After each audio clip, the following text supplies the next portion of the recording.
पिला मानकर socks puppet द्वितीय एटा थिला आपण मानक पई पेपर पॉकेट बा फिंगर पपेट एवं तृतीय रे पुणी एक सुंदर आकर्षणीय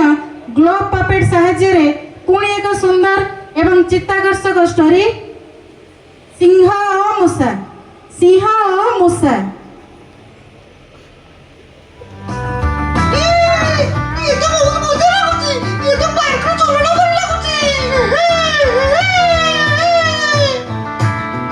ये से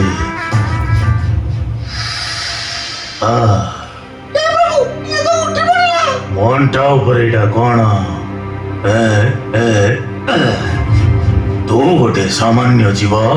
तोर साहस केमती हैला मोन्टा ऊपर खेलिबा पाई कौन तो जानिनो जे मो ये जंगल राजा बोली जमा भी नुहे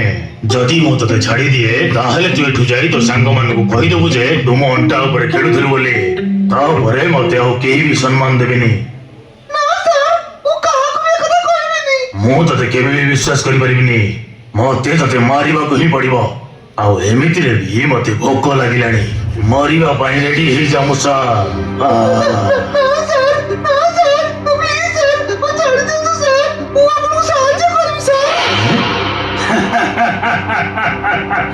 कौन कहलु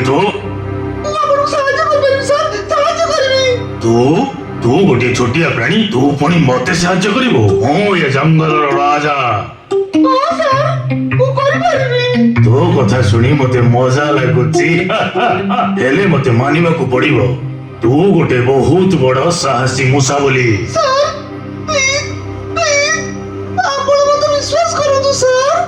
ठीक अछि हेले मते जणा नाही जे तू मोर साहाय्य केमिति करि परि बोले मु तते एबे जीवा को दउची एइथि पई जे तू गोटे साहसी मूसा बोली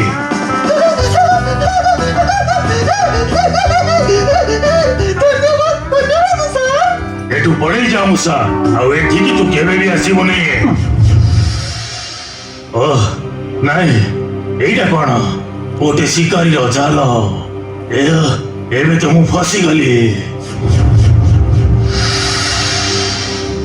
से शिकारी केते बड़ी बासी जाई पारे एबे से मते चिड़िया घर लेकी पड़ेबो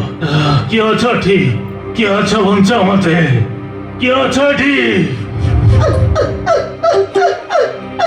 एटी का बात सुची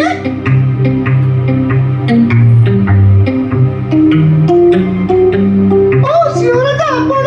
व्यस्त होतुनी मु आपण सहाय्य करबी कोन तो एटा करि परिबो